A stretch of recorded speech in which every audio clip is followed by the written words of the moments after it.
Hey, it's Mike O'Neill, and I am in Portland with the LinkedIn rock staress, Lori diva. Ruff. Right, Lori? I'm sure.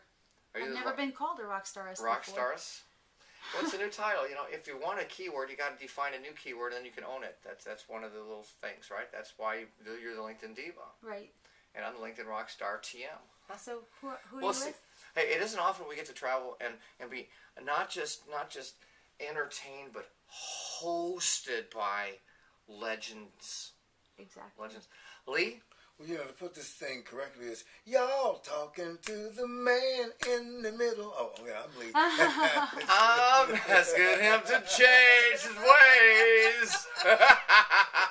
Lee Garrett, we got to see you perform last night, and you opened up your house. We got to stay with you last night and experience all of this analog goodness of character. And to wake up with him in the morning to enjoy his company over breakfast and coffee together. This has just been incredible. Those are the things you do with So, Lori, friends. come on over here. Yes. Come in the camera. You do with friends. So, what was the highlight of last night? The highlight of last night Where were we were at Slim's in Northeast Portland with Miriam's Well and special guest Lee Garrett. Yeah, and you were billed. You were on the poster billed as I think you were the headliner. Really? Actually. It wasn't in Braille, so Yeah, you know, not in Braille. So, if it seems a little Stevie Wonder-ish or a little real Charles-ish, well, imagine that, huh? well, you know how it goes. Oh, you know, the brothers of darkness hang together. You know, Brothers of darkness. brothers in the dark shall never see the light, but who gives a damn? That's good. Whatever you're, it's one of our new phrases. Whatever you're selling, I'm buying. You buy some old light bulbs. Yeah. Actually, the old light bulbs are worth a lot of money nowadays. They're going to be a premium. I heard that. Yeah, so we don't break them all. His still work. Yeah. Well, you know, I wonder about, speaking of light, I know this is going on, but when I was a kid, I heard about this light bulb that had been burning like since 1910 or whatever, you know.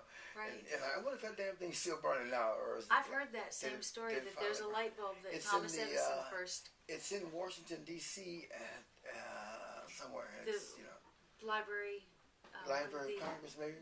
If it somewhere. If it ever catches One on of fire, these- all those books are, oh, I'm sorry. That's a whole You know, we can agree there's probably some point in time where we're not going to talk about that light bulb still burning. You know, at some point in time. Even if it is burning, we won't talk about it. Yeah, well, probably. Yeah, sure. Whether it is will. or not, we'll be talking about it. So, hey, we talked about turntables. What kind of turntable were we talking about? Well, we were talking about B&O, Bang & Olufsen. And I felt like you and I have the same. I have two, only you have one. But I got two Bang & Olufsen. He's twice as good as you are. And mine's out and working though, bro. Well, I'll tell you what, Works. mine, the one that I have in the closet, it's only not working because I don't have it plugged in. And I gave a friend of mine, a kid. He was a teenager when I gave it to him. Well, I loaned it to him, and he's playing it every day. So it's it's getting some use. You know, It's great to have that old school the stuff cartridge, still happening. Well, plus like I have two other turntables called Newmarks, and they're not bad at all. You know, but they're not big B&Os, but they're my DJ turntables. So what's the brand that we think about for cassettes? You mean the brand? Well, you know, there was Sony. There was I know. You know what I'm thinking about, don't you? Yeah, Nakamichi. No, that was a cassette brand, man. Yeah. See, we used to give them away as Christmas presents. Right? One time he gave me one for Christmas and my birthday. I can't find either one of them now. Yeah. But that was a nice machine, you know. The 550 was it the 1000? Was it Nakamichi? Nakamichi 1000? 1000 or something. I think That sounds familiar, but I don't know if it's right. I adhere to the principle that more is better. Well, Okay. all depends on what more of. Right. Right. Yeah, I mean, 80-20 rule applied to this, and they had 3-head decks as opposed to the 2-head decks. That was the big deal about Nakamichi back then. You're right. 3 heads of. Oh, I'm sorry. The read, write, and record erase heads. They had a different head. Heads are also universal. Well, no, that's another story. Another story, yeah. We got a lot of good those rocks. We got talked into Red Fox. We were talking about head and stuff. Yeah, Red Fox. You know who Red Fox was? Yes, love him. Red Fox is a good friend of mine. He had Lamont Dummy, you know, and he had Sanford and Son. You know, Yes. But he likes to talk head all the time. But he said, Lee, head is a universal thing. And I guess he knew what he was talking about. Now we can go back to those 3 heads that were. 3 heads, yes. Well, you know what? There we go. Some guys think with their 3rd head. I don't know what the 2nd head is. I know what the 1st head is, but the 2nd head. So if our analogies, it could be taken in any kind of direction. Let's say you really wanted to play music for a long time. Right. Yeah. What technology would we have used when we were old school and back in our 70s? It wouldn't have been a cassette for a long time. No, the cassettes actually came out in the mid '60s. Yep. They only went 120. I never saw a cassette more than 120. No, they didn't. Well, yeah, they were eventually. They had these cassettes that professors used to pass out for students, and they were like 5 hours long. Wow. They only record voice, and you had to record them real slow, like that. But I remember. Let's slow down. I was working at a radio station in Philadelphia. And this blind cat came to me. Man, hey man, they got these things out called cassettes. I said, really? He said, yeah, they're about the size of a slice of bread, half folded. I said, really? And then this cat, around Christmas time, our brother said, man, Lee said, I got this thing called a cassette, and I need to give one of them away because my old lady gave me one and my girlfriend gave me one. So would you take one? I said, yeah. So what do I do with it? But by that time I knew what it was. I just didn't know how to get one. So so I used to record all my shows on cassette, And, wow. Nice.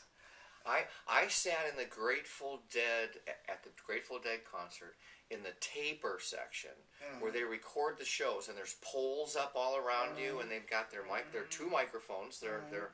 And you're right by the sound booth, so you're getting the best sound. And they're recording onto digital audio tape and some of these still old, obscure technologies. Yeah. Do you know what? I have a closet. Well, I'm pointing over there, guys, you can't see, but in there are like stacks of old cassette players. Wow. Just go look. Wow. I got about 12. Cool. Now remember, Maxell was one of the big brands Maxell of the day. the tapes, the cassettes. What about reel to reel? Well, I have. Oh man, I know reel to reel. You can go Pioneer. You can go Sony. You can go TIAC. You can. There was Harman Kardon. There was so many reel to reels, man. That were good. They really were good. It was my friends who left high school back. I graduated high school in '78, so that gives you a feel for it, right? Yeah. And they went in the military. They went to Japan and stuff, and they all came back with reel to reels with the money they made in the military, in the Navy or Marines. They all came home with reel to reels. That's funny. Big amps, shipped it home. Which were probably made in America and sold to the Japanese. Yeah, shipped out there and shipped back, but they were duty free. Yeah. Yeah. I had a friend of mine who used to sell guitars in L.A. He had a store called Voltage Guitars, and he would collect the guitar that Buddy Holly had, and I think he had an old Roy Orbison guitar, and but the Japanese would buy them, and they bought up all those old guitars, and now they're stuck in either Japanese rich people's homes or museums, So if you want to go to see the old guitars, authentic, you go to Japan, they're all there now, Yeah, my friend made a fortune selling them to him. We used to go on these trips, right? We'd start in L.A. and we'd come all the way up here, and we'd go way up to Vancouver, and we would, buy guitars all the way up in pawn shops and stuff. Wow. Yeah, Wow. And nowadays, Eric Clapton will sit down with 1,000 guitars and sign 1,000 guitars, and there's a whole bunch of guitars out there, and the memorabilia kind of what they call like a puppy farm for guitars. Yeah. How's that? Is that a good analogy? I don't know. Puppy farm for guitars. If you get an Eric Clapton guitar that has no marks on it, you know damn well it's in it. Exactly right. Right. Yeah, I like the beat up stuff Oh man, personally. Catches put out the cigarettes on the guitar. Give me a Willie Nelson guitar, right? What's your favorite concert experience, Lee? Where you were in concert with somebody and you just said it was a perfect night. Perfect performance night. Gee. I just asked you that right out of the blue. I'm trying to think. I did a concert one time and everybody was on it. Sly Stone showed up at about 3 o'clock in the morning and did his thing, but everybody was on it. And I guess that was one of the best. And then while Stevie Wonder and I used to do things on stage, I would go to the stage and do his show. He'd come to the radio station and do my show. Those were pretty interesting. All right. Well, how about the best Stevie Wonder show where you perform with Stevie Wonder on stage? Might How have about been some in of Denver, them? Colorado. The best Stevie Wonder performance I did was when we were both much younger, and this whole thing was kind of just starting out. Steve was on stage, and the girls used to just scream and stuff, So one day, we were doing something on stage. There's Miriam.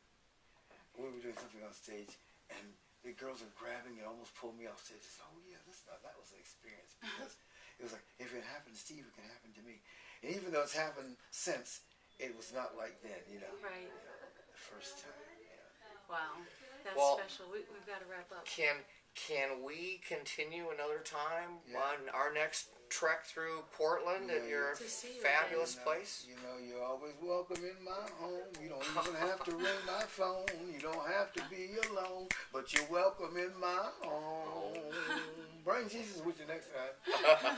Thank you so Hang on. much. Lori Ruff and Mike O'Neill. Interviewing the fabulous and And our new friendly lovely. Don't forget, bring Jesus or sweet potato pie or something. Bye bye. Rock on.